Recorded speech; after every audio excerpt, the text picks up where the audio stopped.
Então, desde da primeira iniciação científica, já foi no Pantanal.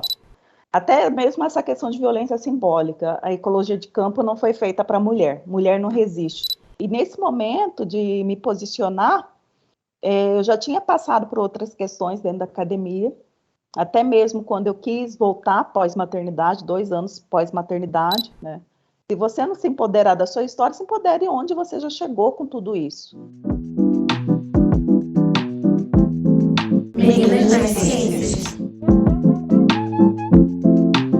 Oi, gente, tudo bem com vocês? Estamos hoje com mais um Meninas nas Ciências e hoje a gente vai conhecer um pouquinho da história da professora Cândida Costa. Obrigada, Cândida, por estar aqui hoje com a gente. E se apresenta brevemente, por favor. Olá a todos, todas e todos. Eu sou a Cândida Costa, sou uma mulher negra. Hoje é uma mulher negra da pele clara, tenho os cabelos crespos, bem curtos. Hoje estou trajando uma blusa preta e ao meu fundo tem uma parede branca. Eu sou bióloga de formação, doutora em ciências florestais pela UNB, e hoje eu dei uma furada na bolha, tenho uma empresa, né, de empreendedorismo muito voltado para o social, que trabalha com liderança feminina na ciência e em outros setores da sociedade. Muito grata pelo convite, Roberta e Meninas nas Ciências. Cândida, então você, como você disse, você é graduada em Ciências Biológicas pela Universidade Federal do Mato Grosso. E como surgiu aí o seu desejo de realizar o curso de Biologia e quais foram os seus principais desafios que você lembra do período da graduação? Como você disse, eu vim da Universidade Federal de Mato Grosso, né? Então, eu sou uma cuiabana, nasci em Cuiabá, Mato Grosso, na capital. Venho de uma família ribeirinha. Então, meu desejo em aprender mais sobre a natureza foi muito o ambiente onde eu cresci, né? Minha mãe eu sempre falo, ela lavava roupa na beira do rio, então levava, mãe de 8 filhos, imagina, levava a gente para a beira do rio, né? E ali já comecei a despertar o gosto, não só pela água, como pelo ambiente em si. E logo que eu comecei a escolarização, né, minha mãe notou que eu era muito observadora, era uma pessoa que coletava já borboletas, fazia algumas coisas assim meio estranhas para uma criança de 5, 6 anos, né? Eu já colocava as borboletas, tentava colocar elas permanentemente na água, mas não sabia se elas podiam morrer ou não, né? Então era um desejo muito natural mesmo. E cresci gostando, principalmente da botânica, sempre fui uma aluna muito boa em ciências, em biologia, no ensino médio, e não tive dúvidas, assim, em relação ao vestibular, né? Quando eu prestei o vestibular, já tive certeza que era para ciências biológicas, graças ao ambiente onde eu cresci, né? E também porque você é muito rico em natureza, em flora, fauna, né? Então, é óbvio que eu já me direcionei para essa área. E como foram os desafios durante o período da graduação, depois de ter entrado para a universidade? Entrando para a universidade, eu falo que eu fui hoje eu noto assim que, apesar eu vejo que é uma questão de direitos, né? Mas eu fui pode-se considerar privilégios em relação à sociedade atual, que é fazer uma faculdade numa universidade pública, né? Que a gente vê que a universidade pública ainda é muito elitizada. Então, assim, eu noto que as principais dificuldades, assim, é a permanência mesmo, principalmente para quem vem das periferias, né? Em ter o dinheiro para o transporte, em se manter tirando xerox do material, em obter livros. Então, os desafios não dependem da gente, é muito mais de uma estrutura, né? Da estrutura social em se manter da universidade, pagar o bandejão, que é o RU, né? Porque biologia é um curso integral, em adquirir bolsas para se manter. Então, o que é difícil em cursos integrais, como a biologia, foi justamente isso. Como me manter durante esse curso, né? Seja a minha alimentação, necessidades básicas de um estudante, que a gente não tinha que se preocupar com isso. Mas foi uma grande preocupação para mim na época. Então, você seguiu aí a vida acadêmica, você realizou um mestrado em Ecologia e Conservação da Biodiversidade pela Universidade Federal do Mato Grosso. Como foi decidir seguir essa área das ciências, né, na biologia, que é um mundo? E conta um pouco sobre como era a pesquisa que você realizava nessa área. Mestrado em Ecologia da Universidade Federal de Mato Grosso é muito forte, assim, né? Nível nacional, comparado ao do INPA, é bem próximo, né? Então, ecologia na área é muito forte. Então, a gente já é formado, a linha de Mato Grosso, eu acho que cada instituição tem uma vertente. Em Mato Grosso é ecologia principalmente de áreas úmidas, até porque a gente está muito próximo do Pantanal, né?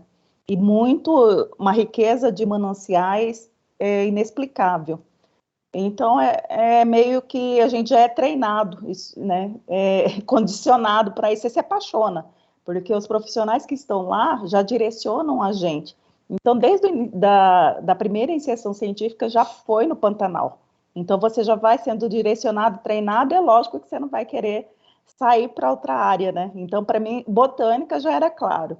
E aí, quando eu comecei a entender um pouco mais na iniciação científica como funcionava o mundo acadêmico, eu já quis ficar no Pantanal e, lógico, que eu queria estudar ecologia de áreas úmidas, né?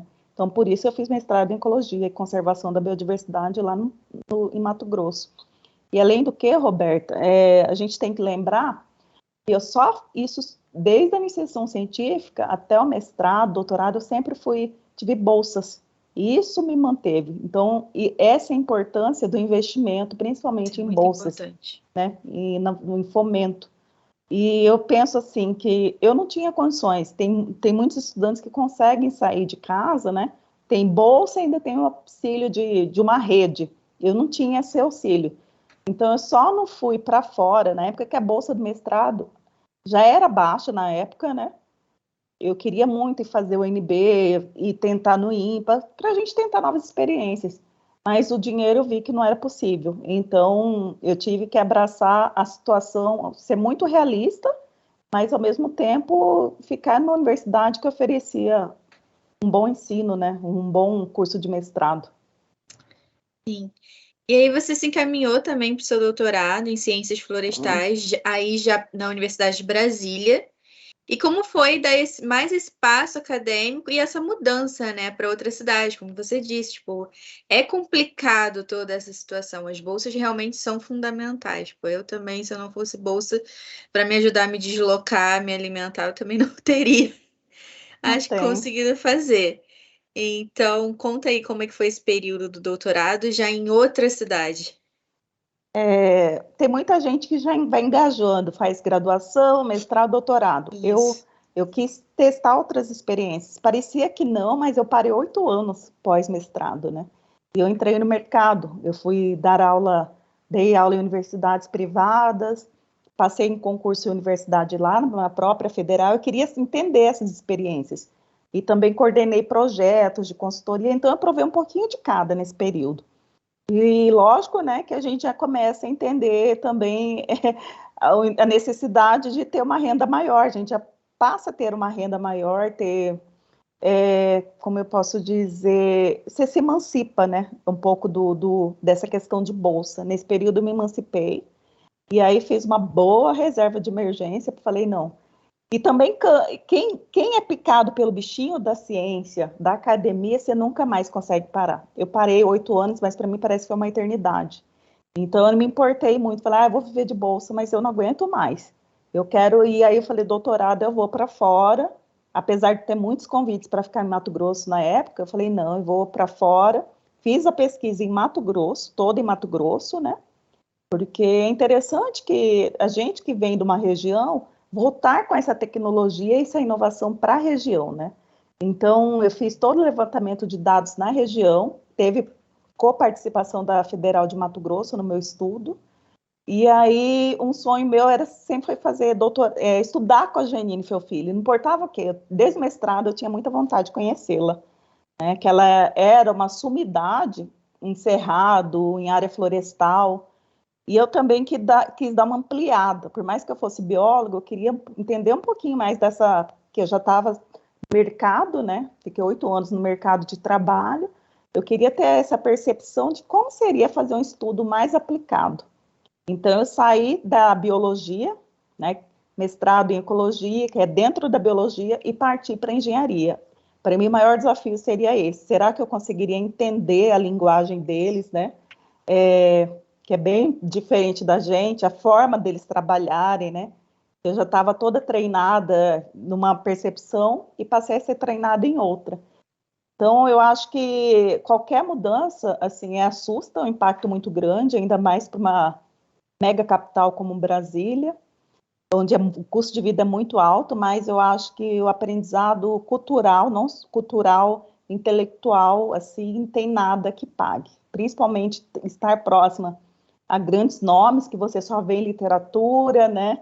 Esse intercâmbio de conhecimentos nessa mudança diária me deu uma outra percepção, assim, eu acho que toda a diversidade, seja no conhecimento, seja cultural, seja incluindo pessoas, né, de diversas raças, etnias, tudo só te faz crescer, principalmente a forma de pensar no seu pensamento, na construção do seu pensamento é fundamental. Então, em todo intercâmbio, toda mudança é muito bem-vinda. Te tira da zona de conforto, mas te faz crescer muito, muito mesmo. Sim. E como a gente estava falando, né, a biologia ela é uma grande área, eu fiz biologia também, e geralmente a gente vê uma grande presença feminina, né?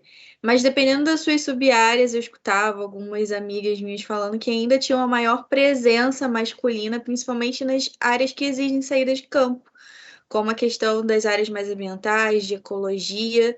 Queria que você falasse um pouco da sua experiência em relação a esse tema e a sua opinião.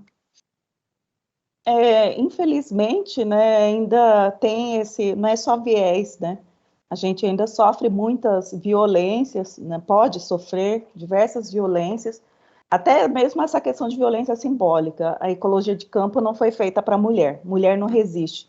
Então, quando o campo é bem pesado, já se tem uma pré-seleção, né? Sim. Já se tem esse condicionamento feito até pelos professores. Já olha para você e fala, não vai aguentar. E a minha, não sei se é sorte também, não sei se é essa palavra correta, o que eu posso dizer? Eu fui treinada por uma mulher, então para a gente era um pouco indiferente. Essa questão de homem, mulher ir para campo era indiferente.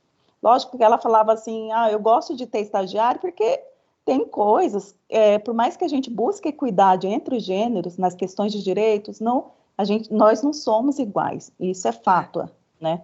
Os homens fisiologicamente são diferentes das mulheres, então assim, tem questão de força, coisas, lógico que a gente consegue fazer, mas, né, é bom ter essa parceria, mas a gente nós sermos discriminadas, né, preteridas em relação ao gênero, é muito triste.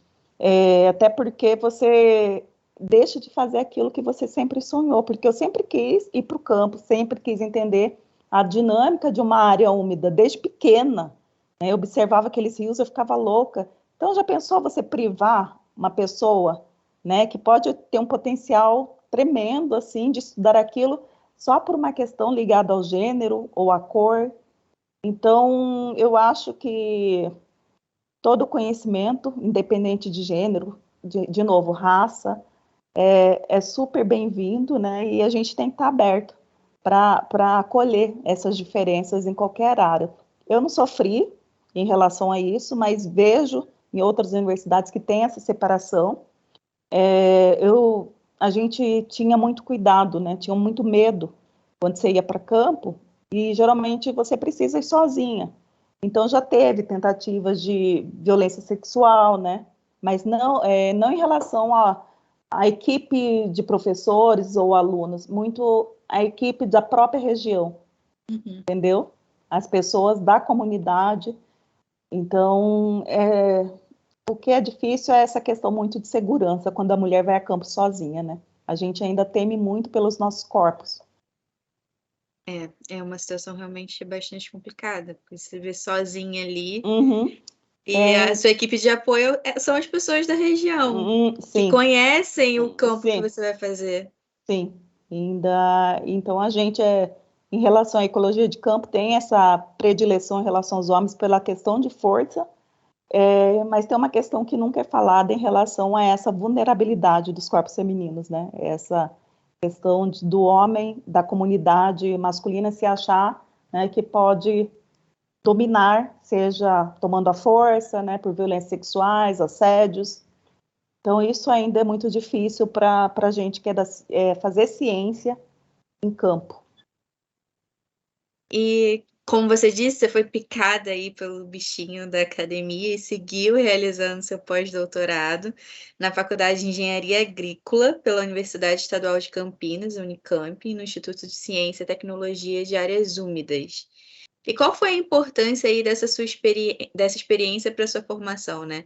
Você já tinha tido outras experiências, como você disse, sendo professora, não sendo mais aluna, mas como que foi aí, depois de já estar com a sua formação completa, se ver nessa posição de estar no pós-doutorado?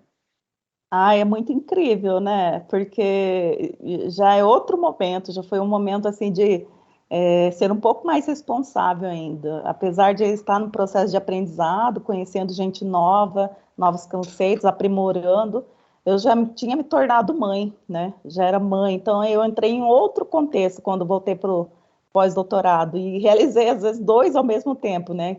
Que um foi na agrícola, engenharia agrícola aqui da Unicamp, onde eu também estava como pesquisadora do laboratório, e então é outra forma, e aí tive que aprender, sempre esse processo, eu acho que nós, como, enquanto cientistas, somos eternos estudiosos, e a gente tem que sempre estar aberto, né, às novidades, sempre abertos aos novos conceitos, e alguns me falam assim que o ecólogo é generalista, né? Não sei se esse termo, eu acho que o ecólogo é muito, a gente está aberto a essa diversidade de conhecimento, de pessoas.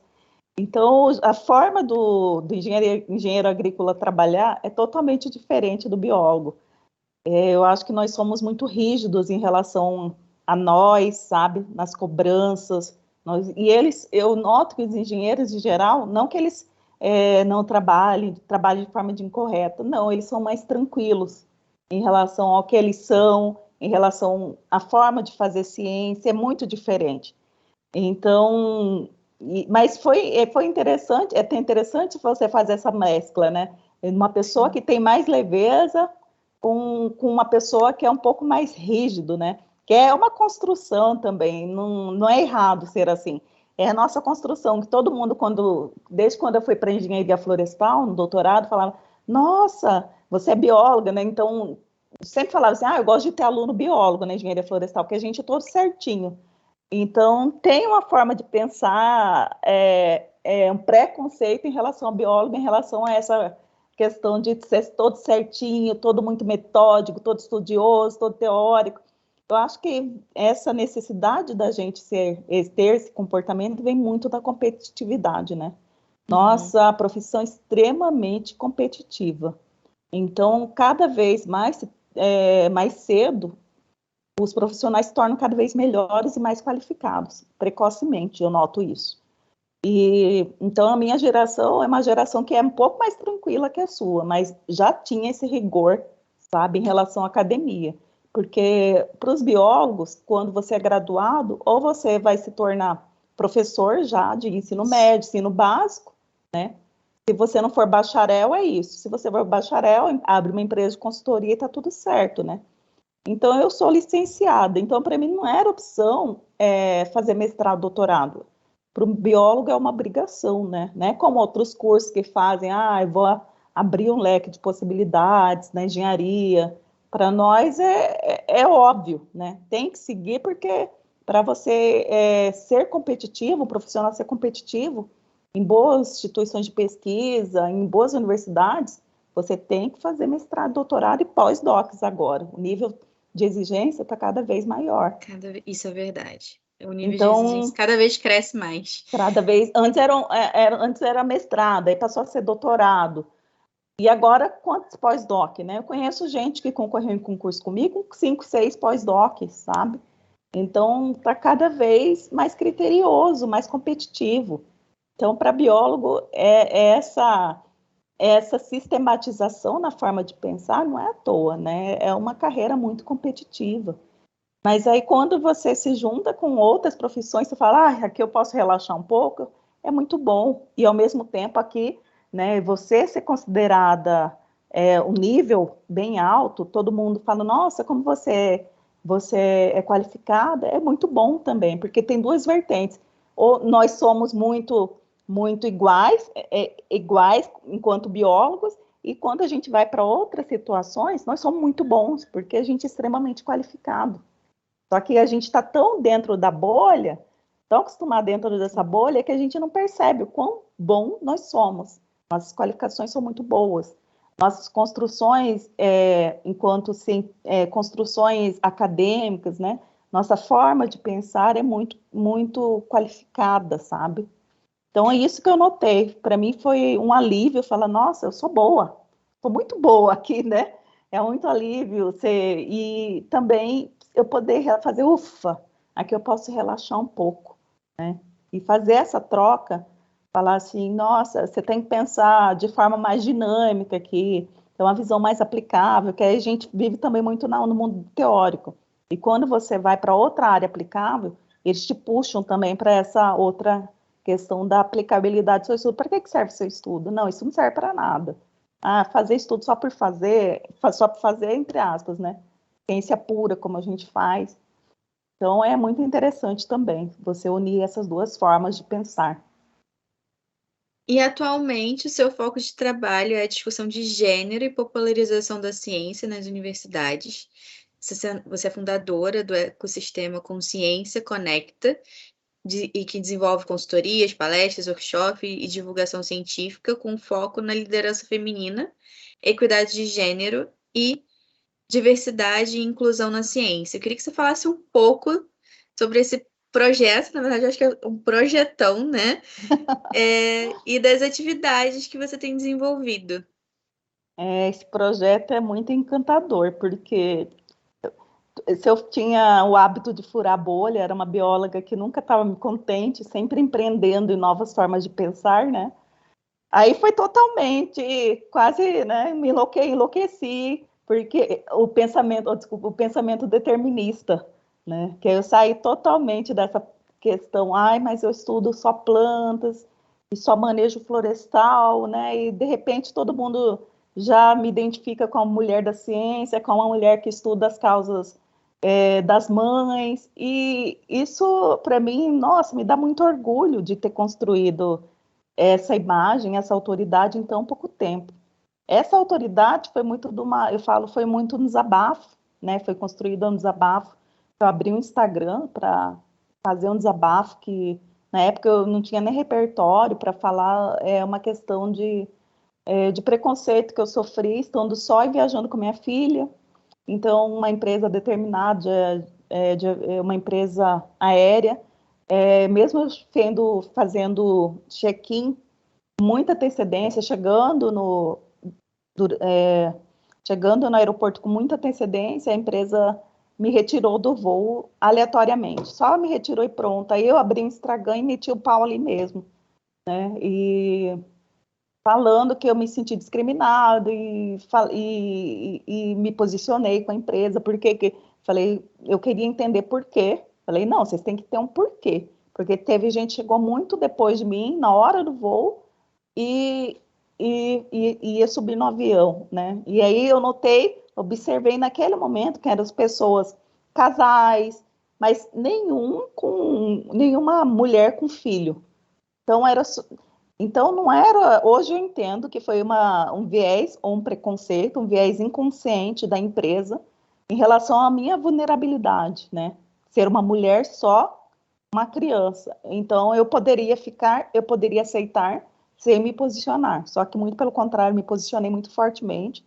E nesse momento de me posicionar, eu já tinha passado por outras questões dentro da academia, até mesmo quando eu quis voltar pós-maternidade, 2 anos pós-maternidade, quis voltar para a academia, e quando eu quis voltar para a própria agrícola, tentar bolsa de fomento, eles elogiaram muito meu currículo, a supervisora, né? Mas aí questionaram, né? Falaram que não poderiam ceder auxílio fomento nenhum para mim, porque eu tinha um buraco no Lattes de 2 anos, que foi o período que eu fiquei exercendo maternidade exclusiva. E aí eu perguntei, né? Eu fiquei assim desolada, porque eu falei, poxa, então eu vou ter que deixar de estudar, vou ter que desistir de... Vou fazer o quê da minha vida? Porque esses 2 anos não tem recuperação, né? Não tem como eu voltar no tempo e, ao mesmo tempo, não tem como eu dizer, me defender para os referis que eu falei, poxa, eu estava criando ser humano, e aí? Né? Vocês estão tirando a bolsa de mim por isso? E aí, o que eu fiz? Né? Comecei a exercer, lógico que eu não vou falar que orientar outras mulheres a fazer isso, que isso é dentro da minha realidade. Eu tinha alguém para me dar suporte de renda financeira, e foi um privilégio também eu me manter voluntária dentro da Unicamp para retroalimentar esse currículo que estava com 2 anos de gap, né? Mas nesse período de retroalimentação, nunca fiquei conformada. Eu pensei que era uma situação minha. Mas eu fui buscar também, né, blogs, outras mulheres que tinham passado por situação similar ao que eu tinha passado e descobri o Parenting Science, o movimento. Estava bem na fase inicial. E aí comecei a ler mais sobre os movimentos e é um alívio muito grande quando você percebe que não é só você, que não é uma questão de competência, sabe? Porque você se julga muito incompetente. Já é uma escolha minha, eu tenho que arcar, né? E aí eu falei, não é por aí. E é um alívio. Foi um alívio muito grande eu achar o Parenting Science nas redes. E nesse período também eu comecei a me engajar em outros movimentos femininos, em congressos femininos. Então aí começou essa jornada e essa paixão pelo gênero. E aí não teve mais. Se o bichinho da ciência picou, o bicho do gênero dentro da ciência, nossa, me devorou, gente. Eu tô extremamente apaixonada pela área de gênero. E aí a consciência começou que já fazia, eu nem entendia, eu sabia que eu fazia mentorias muito preocupadas, muito voltadas para a mulher, para ela poder voltar a estudar em pós-graduação, principalmente essas mulheres que estavam afastadas por muito tempo. Mas nem entendia que isso aí também já era um trabalho de inclusão que eu fazia. Hoje eu entendo que eu faço um trabalho de diversidade e inclusão, mas naquele período eu ainda não entendia, né? Que eu queria voltar essas mulheres para a universidade, que eu queria incluí-las, principalmente as mulheres negras e mães. E aí ao tempo, durante o passar do tempo, né, nesses 2, 3 anos, fui amadurecendo, e as pessoas me chamando mais, melhorando o repertório, melhorando a escrita, melhorando a fala.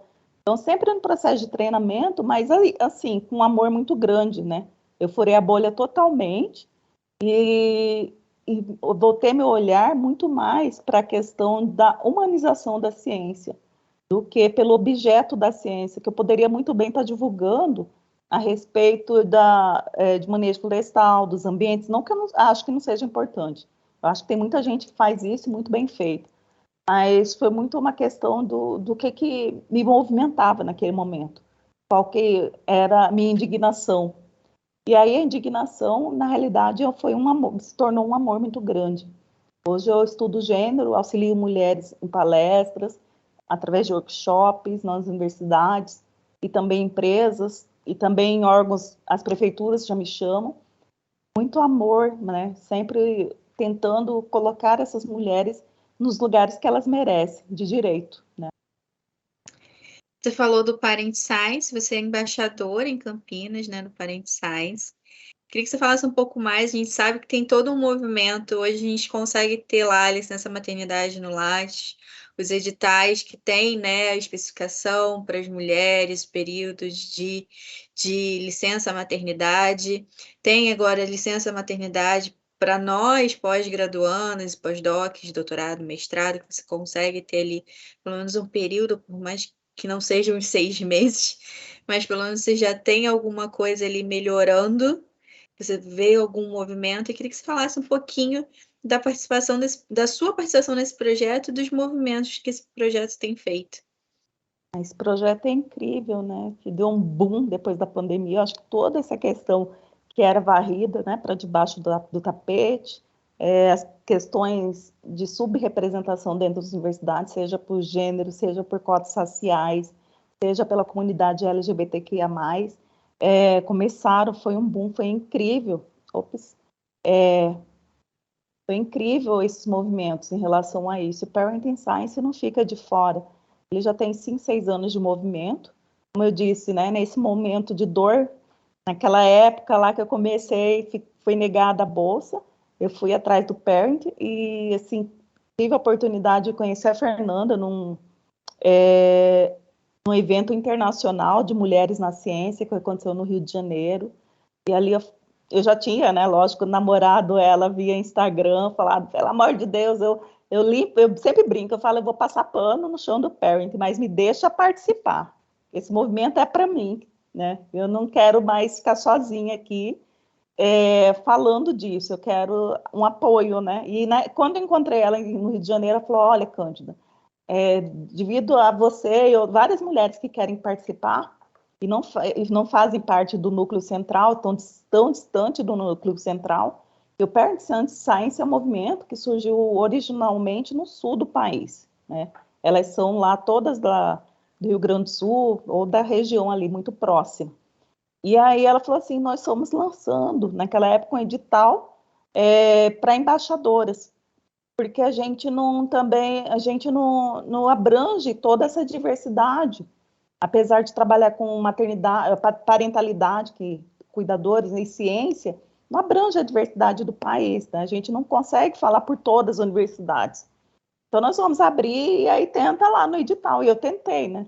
Aí eu fui selecionada no edital, mas o movimento já estava com esse movimento, né? Já tinha resultados do estudo, né, do impacto da maternidade na ciência, principalmente o impacto em relação ao período pandêmico na vida das mães acadêmicas, e desde 2017 a 2018 já vem com o hashtag maternidade no Lattes, né? Então não é um movimento que surge do dia para a noite, né? Vem de uma longa data, e ano passado a gente conseguiu em abril implementar esse campo, né? Eu sempre falo um pouco irônica, porque me dói muito ainda você ter que brigar tanto para implementar uma coisa que é de direito sua, né?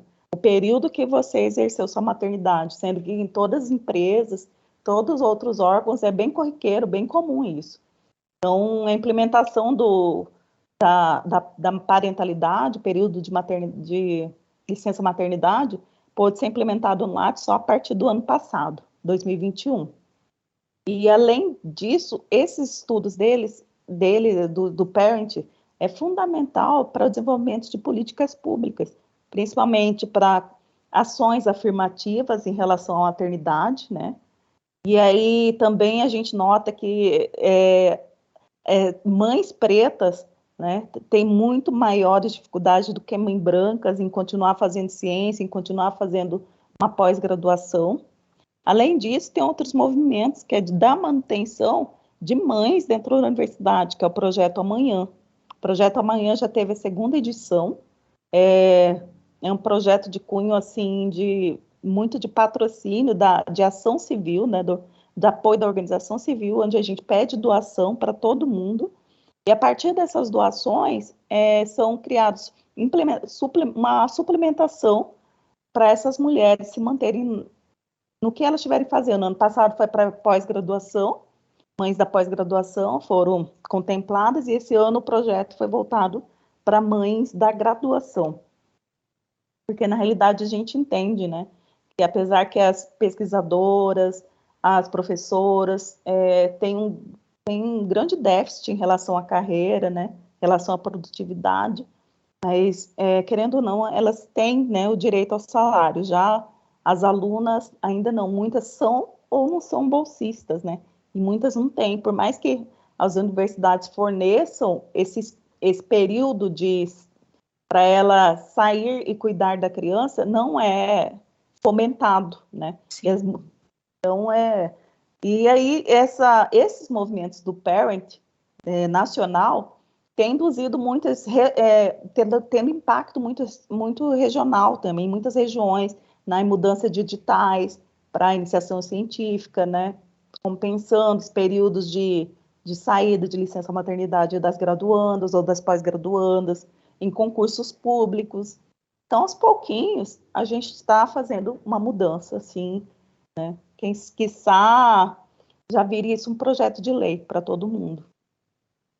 É isso que todos nós esperamos que aconteça, que todos esses projetos possam ir mais à frente, mais a fundo ainda e colaborar mais ainda para essas mães, né? Exatamente, exatamente. Então, dentro dessa temática de equidade de gênero, algo que se tem falado bastante é a questão do efeito tesoura, que a gente vê muitas meninas ingressando na graduação e mais poucas mulheres em cargos de chefia e liderança. Queria que você falasse um pouco sobre esse tema, né, do efeito tesoura, e o que você acha que ainda falta para mais mulheres ocuparem cargos de chefia e liderança. Bem, eu acho que a principal coisa, assim, talvez seja um pouco utópico, mas eu acho que é o caminho mais assertivo, é a mudança na educação de base. Eu Primeiro, concordo. a gente precisa ter uma mudança social, uma reconstrução social, cultural, né, na forma de pensar. Principalmente, não digo que a responsabilidade é da escola, mas a escola também pode ser muito, muito um apoio fundamental nesse sentido. Principalmente porque a escola, essa separação já acontece dentro de casa, que são coisas de menina, coisas de meninos. Então a gente fala o trabalho, a divisão sexual do trabalho já acontece aí. Quando você compra, não dizendo que a mãe não pode, pode, gente, a gente pode tudo. Mas a gente também tem que ser tanto a mulher, a mãe, o pai, a avó, os cuidadores devem ser o principal incentivador, tanto da questão do respeito às diferenças, o menino respeitar as diferenças, as meninas respeitar as diferenças, e também já incentivar, empoderar essas meninas desde aí.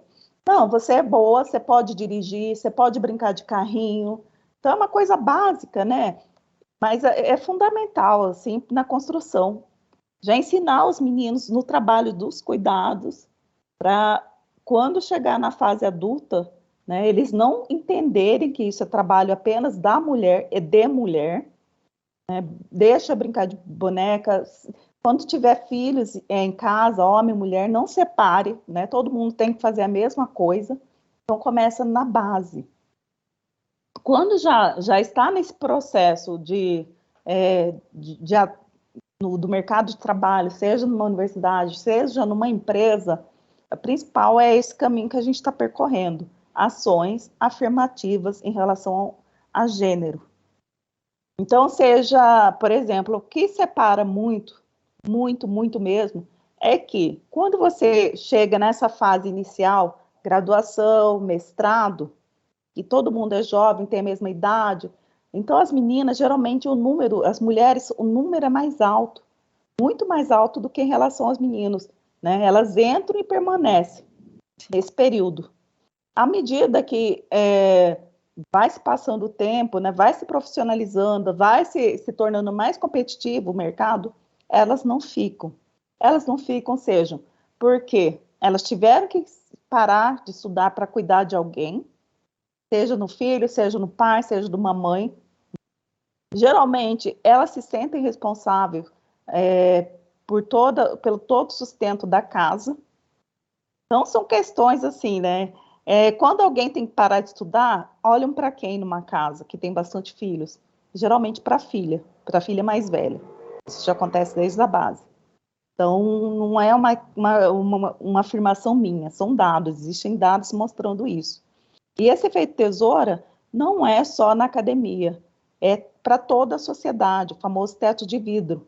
A mulher trabalha, trabalha, trabalha, trabalha, se qualifica até mais que o homem, só que não se mantém por causa das questões de cuidados, né, o trabalho do cuidado, essa divisão sexual do trabalho, principalmente quando ela chega nessa etapa de liderança, ou ela não acredita que ela pode ficar, não se sente merecedora ou qualificada para isso, ou mesmo o examinador, que a gente fala examinador, né, o recrutador, já tem viés inconsciente de gênero também, em relação ao gênero.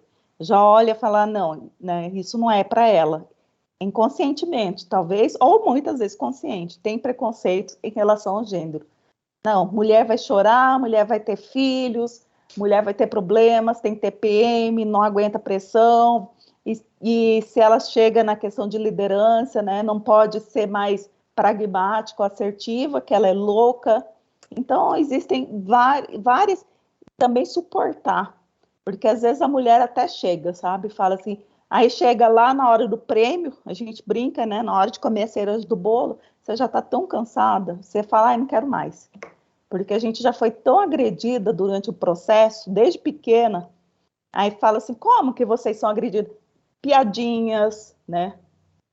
Você não se sentir representada. Uma sala de biologia é muito confortável. Agora, chega numa sala de engenharia da computação, onde tem uma menina, duas meninas, todo mundo é menino. As piadinhas já começam ali, né? Então, eu li vários artigos falando que parte dos próprios professores, até mesmo professoras com piadas sexistas. Ah, muitas de vocês só vêm para casar, né? Vocês são enfeite da nossa turma. Então, essas agressões, ao longo do tempo, vão minando todo o desejo, toda a vontade de exercer liderança. Então, o que faz com que a mulher não atinja, não se torne líder? Essa construção social. Primeiro, a gente se auto-sabota muito também, né? Porque é tão colocado dentro da nossa cabeça, então todo dia, né? Todo dia, todo mundo falando assim, não, isso não é para você, e você passa a acreditar que isso não é para você. Depois, essa separação, divisão sexual do trabalho, coisa hard, ciência, matemática, ciência da computação, não é coisa para meninas. Menina é boa em português, menina é boa em artes, menina é boa em cuidados, né? Então, tem que deixar de haver essa segregação horizontal, que a gente fala de divisão sexual do trabalho. Depois, fazer provas, né? Retaliações, sindicância, não sei quais os termos. Para cada setor, a gente vai ter termos diferentes. Né? Fazer treinamentos para esses recrutadores, para esses examinadores, para o corpo acadêmico mesmo, em relação ao viés inconsciente de gênero. E isso deve ser punido, essas agressões, né? Porque muitas vezes, em nome de manter, ou de um tabu dentro da academia, de manter um grande gênio, você perde várias gênias, né? Muitas. Então, a Science trouxe isso em forma de dado, e às vezes para manter um professor que comete assédio, que assédio moral, assédio sexual, né, por vários anos, para manter um professor desse, você perde em torno de 30 mulheres com potencial igual ou até maior a esse professor. Então, a gente fala essas piadinhas, gente, vocês são muito de mimimi, não é mimimi. Porque ao longo do tempo, isso vai até mesmo destruindo a nossa saúde mental, né? Quantas mulheres, por sofrer diversos tipos de assédio, né? Diversos tipos de assédio, violências simbólicas, piadinhas, não passam por problema de pânico, depressão. E a questão mais séria para mim, além dessas questões voltadas para a saúde mental, é a questão da desistência. Você desistir daquilo que você nasceu para fazer, aquilo que você sonhou para fazer, apenas por ser mulher.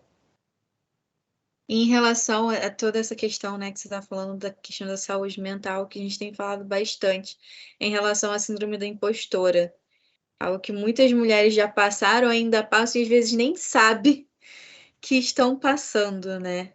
O que você acha que você poderia falar um pouquinho sobre esse tema? Claro, algumas mulheres falam que eu sou convencida, mas não é, gente. Isso se chama emancipação, né, emocional. Se emancipe, né? Não deixe que essas vozes aleatórias, que vêm vozes. Mulher tem essa questão de mesmo ouvir o que a mãe fala, o que a avó fala, né? E tudo isso, esqueça.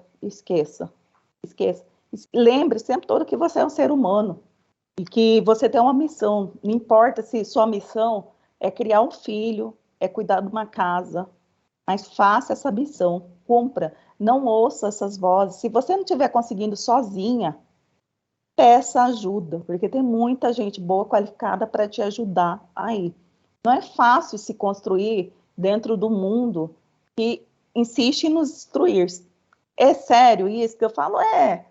Porque é um mundo que padroniza todo tipo de beleza, né? Que não, ainda mais a mulher preta, já pensou? Uma mulher preta simplesmente não é para existir porque nada, né? Os corpos das mulheres pretas são mais largos, as roupas não são feitas para as mulheres pretas. A maquiagem afina o nariz, sabe? Então simplesmente não é para existir. A gente fala assim, nossa, é muito sério, uma maquiagem que quer mudar todo o seu tipo de rosto, seu formato, alongar aquilo que você não é. Então, essa construção nossa de emancipação tem que ser lá, desde as meninas. Pegar e falar, não, você é linda, você é poderosa, você é ótima no que você faz, né? E sempre empoderá-las também, vamos estudar mais, vamos, né, aprender a cuidar de casa, aprender a ter autonomia total em todos os sentidos. O que pega muito na síndrome da impostora é essa crença que nós nunca somos suficientes. Porque o mercado, tem um mercado que interessa, né, que nos mantemos doentes, assim, porque eu acho que é uma doença. É interessante para a mídia, né, manter que nós sejamos eternas impostoras, porque a gente nunca vai estar suficientemente boa. E se a gente estiver boa, a gente não vai mais nutrir a mídia, né? Seja suas roupas, seja seus padrões de beleza. Então, o que eu falo você já é suficiente, né? Você já é suficiente. Você não, lógico que se você quiser, né? Nosso mundo acadêmico, a gente gosta de estudar, mas você não precisa de fazer mais um curso para tentar aquela vaga. Você não precisa, né, esperar que um homem te dê a vez para falar. Se você tem um posicionamento já em relação àquela ideia, àquele fato, não espere. Não espere que eles com menos conhecimento que a gente, menos qualificação técnica, eles têm um poder. Por que a gente, né, que temos a mesma qualificação que eles, somos doutoras, somos pós-docs, não vamos lá e não pedimos um cargo de reitora, não tentamos o tempo todo. Eu falo, eu não sou docente concursada de uma instituição, mas nada me tira o meu poder, e é um poder muito assim, que eu me empoderei através da minha história, porque eu acho que hoje nós, um doutor, um pós-doutor ou uma pós-doutora, quantos por cento nós representamos na sociedade? Nós somos um grãozinho de areia. Então, é um privilégio muito grande você se tornar uma doutora, uma pós-doutora. Então, se agarre, se empodere disso, né? Se você não se empoderar da sua história, se empodere onde você já chegou com tudo isso. Não espere um homem, não espere uma situação adequada, não espere saber mais. Vamos fazer agora, a mudança começa agora. Você também participa aí do Comitê de Políticas Públicas em Campinas, do Grupo Mulheres do Brasil. Eu queria que você contasse um pouco sobre a importância desse projeto que vem chegando aí para novas coisas. Então, Comitê de Políticas Públicas, eu nunca esperei, porque, como eu disse, lá vem outra furada da bolha, né? A bióloga que se meteu a socialista, a cientista social. A questão que o Grupo Mulheres do Brasil, foi uma honra eles terem me chamado para liderar esse Comitê de Políticas Públicas, exatamente por causa da minha fala, que é muito voltada em dados, né? Que a cientista nunca se perde. A gente sempre precisa de dados para tomadas de decisão. Não existe tomada de decisão sem dados. Então, eles ficaram encantados, eles acharam que eu sabia falar de políticas públicas, políticas partidárias. Eu falei, não, gente, o que eu sei são sobre dados, análise de dados, estatísticas, e eu acho que sem isso a gente não consegue fazer nenhuma lei, fazer nenhuma mudança, né, real. Por mais que as questões sejam óbvias, mas sem dado, a gente não consegue fazer nada, nenhuma mudança real, né, que seja palpável mesmo, até mesmo questões de políticas públicas. Para a gente falar de políticas públicas, a gente tem que fazer levantamento de dados. Quantas pessoas são impactadas, quantas pessoas recebem ou não recebem tal benefício. E aí, essa questão do Comitê de Políticas Públicas entrou bem no momento agora, que é crucial, que vai ser a eleição, né? Sim. E essa questão de liderança feminina que eu já vinha trabalhando veio de encontro ao que o Grupo Mulheres do Brasil já começou a trabalhar também, que é o Pula para 50, que é a questão de paridade das mulheres no legislativo, nas cadeiras, né? Não cotas, mas sim 50-50.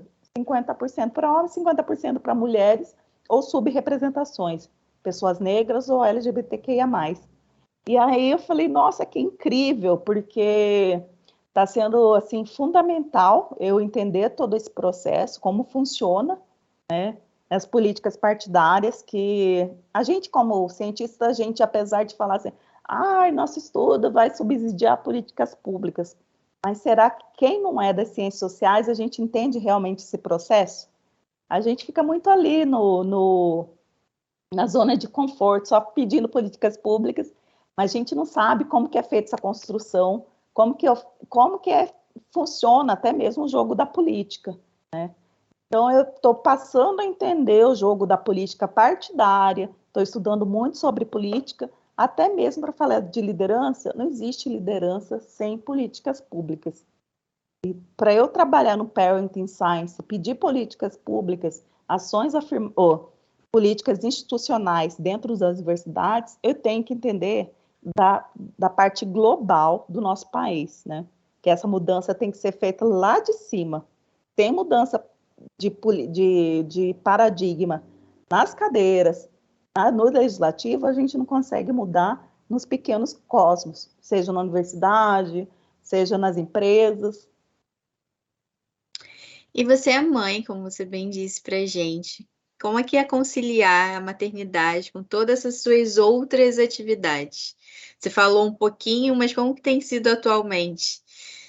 A gente não concilia, né? Porque a gente não concilia, que nunca vai dar assim. O que eu entendi é que é, eu sou um ser humano e eu tento deixar isso claro, muito claro para minha filha. O ser humano vai ter falhas, muitas falhas, vai ter qualidades, e o tempo que eu estou com ela, eu estou com ela. Então, assim, eu desisti de conciliar, porque eu até tinha uma mentoria de produtividade materna, eu desisti, porque eu não acredito nisso. Não acredito porque quando você propõe que a mãe se organize, que nós somos organizadas dentro da nossa desorganização, ou dentro dessa nossa organização, tem mães que são muito organizadas, as coisas funcionam para a mãe, já tem essa questão muito focada em organização de rotina, porque senão a gente não consegue, organização de recurso financeiro. Então, quando eu peço para uma mãe trabalhar a produtividade, com que ela se organize mais ainda, eu estou pedindo o quê, gente, para essa mulher? Eu estou pedindo mais sobrecarga. Então, eu desacreditei. Eu já trabalho o inverso. Eu quero fazer um curso de menos sobrecarga. Estratégia com que as mulheres tenham menos sobrecarga. Para a gente tirar essa questão da impostora. Nossa, eu estou sendo uma péssima mãe, né? Porque minha casa não está limpa, porque minha filha não está comendo salada vegetal todo dia. Isso aí eu já fiz já não tem culpa comigo. Então isso faz com que eu me torne uma mãe até melhor, uma profissional melhor e um ser humano melhor, uma mulher melhor. Porque eu sou feliz, né? Eu estou feliz porque eu estou desempenhando dentro do possível todos esses papéis. Porque maternidade também não é seu trabalho, sua função da sua vida. É um papel que logo, logo seu pequeno, sua pequena vai crescer e vai sair do ninho. E aí, e você? Né? Como que fica você nisso tudo se você não tiver outros papéis na sua vida, outras coisas que te satisfaçam, que te preencham, seja hobbies, seja um trabalho, seja vários trabalhos como eu faço. Então, seja feliz como mulher primeiro e depois outras coisas acontecem, fluem tudo junto. É quebrar um pouquinho daquilo, né, que as vozes da gente sempre fala, nasce uma mãe, nasce com a culpa. Uhum. Por que a gente tem que ter a culpa? Por quê? Por quê? Porque, né, é muito fácil. eu falo assim que já é um pouco, eu não sou comunista nem marxista. Eu acredito assim na libertação das pessoas, que as pessoas vieram para ser humanas. Então vamos ser humanas primeiro. E as outras coisas são só papéis que você vai desempenhando ao longo da vida, mas que pode ser para sempre ou não, né? Se eu para sempre, não sei. Se eu para sempre pode ser até para amanhã ou a vida toda, não sei. Então vamos trazer a vida com mais leveza, né? Essa culpa maternal é muito interessante, como eu falo, para sempre colocar a mulher no papel de ineficiência, né? Para a gente sempre estar buscando a perfeição que não existe para ninguém. Então é interessante para esse modelo capitalista que a gente tenha sempre essas lacunas, essa culpa. Por quê? Porque nós mulheres, gente, a gente movimenta esse mundo. Se a gente entendesse, se a gente se entendesse um pouquinho que a gente movimenta o mundo, ou seja, hoje no Brasil são mais de 50% votantes. Você entende o poder disso? Então a gente tem o poder de decidir, né, quem estará lá nos representando, nós mulheres. E aí nós educamos, ou parimos, ou geramos o restante, os outros 50%. Nós temos um poder muito grande, e esse poder não é em relação ao domínio do homem, mas dominar a nós mesmos. Porque quando você se domina essas vozes falsas, né, em relação à sua ineficiência, em relação à culpa, essas vozes que foram colocadas para você acreditarem, sua vida se torna mais plena, você se torna um profissional muito melhor. Mas isso tudo melhor não é para o social, não é para um chefe, não é para o seu filho, é para você. E você sendo melhor para você, tá tudo certo com o mundo. Então, quando um sistema coloca, vem nesse sistema de culpa, é justamente para alimentar, porque se a gente não faz direitinho, quem é que vai trabalhar? Quem que forma? Quem que educa, forma, alimenta, cuida os profissionais para o capitalismo, para as empresas, para as indústrias? São as mães. E o que esse sistema devolve para a gente?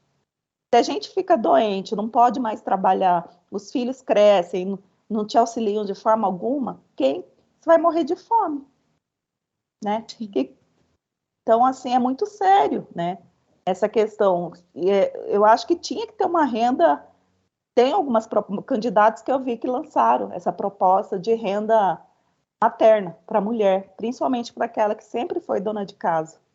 Então, é muito sério, né? A gente não tem aposentadoria, a gente não tem renda nenhuma para essas mulheres.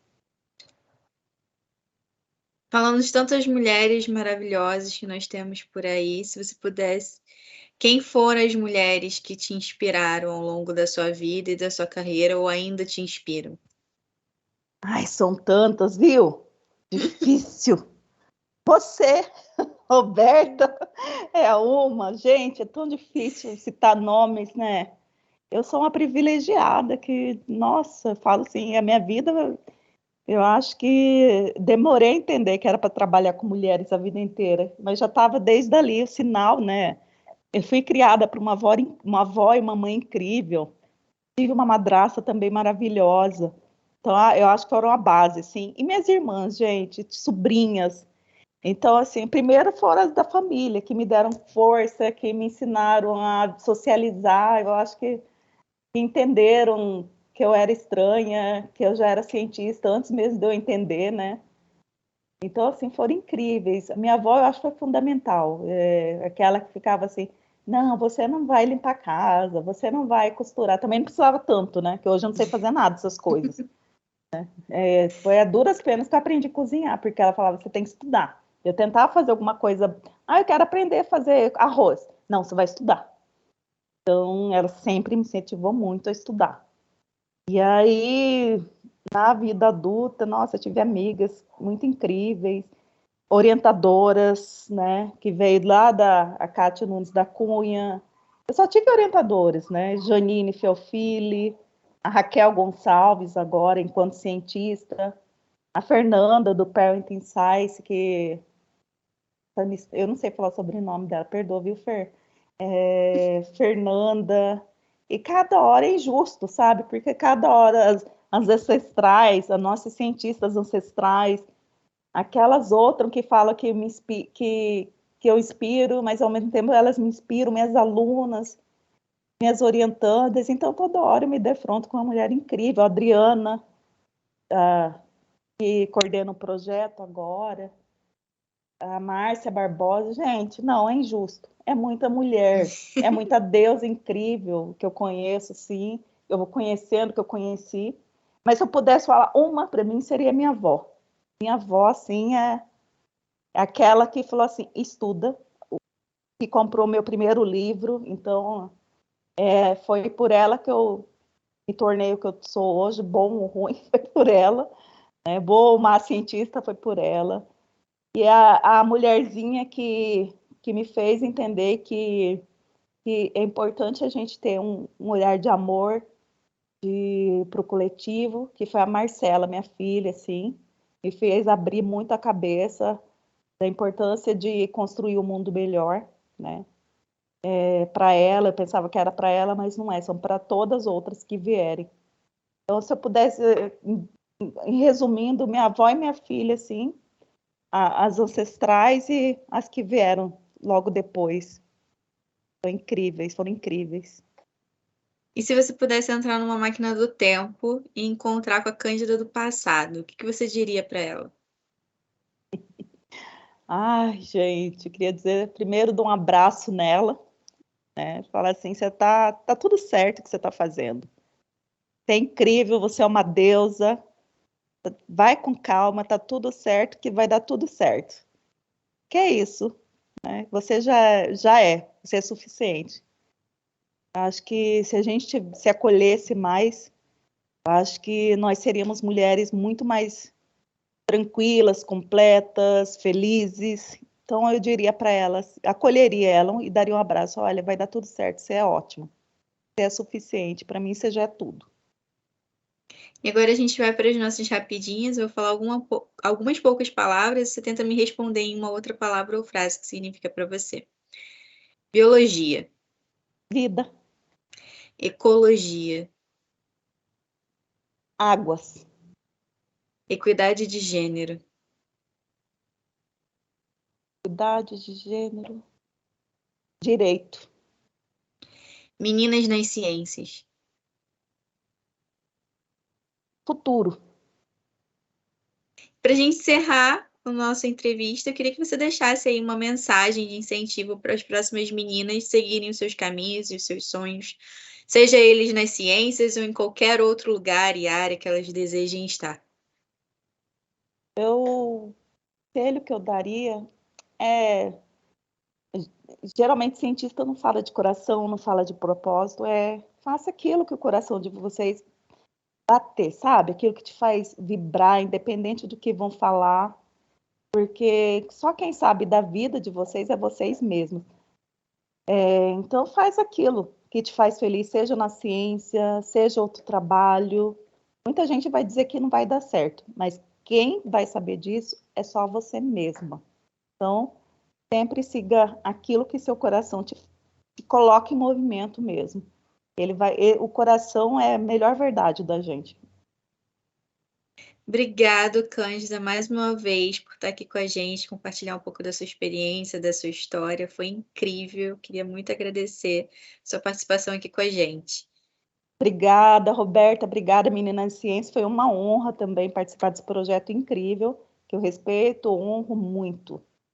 Beijo.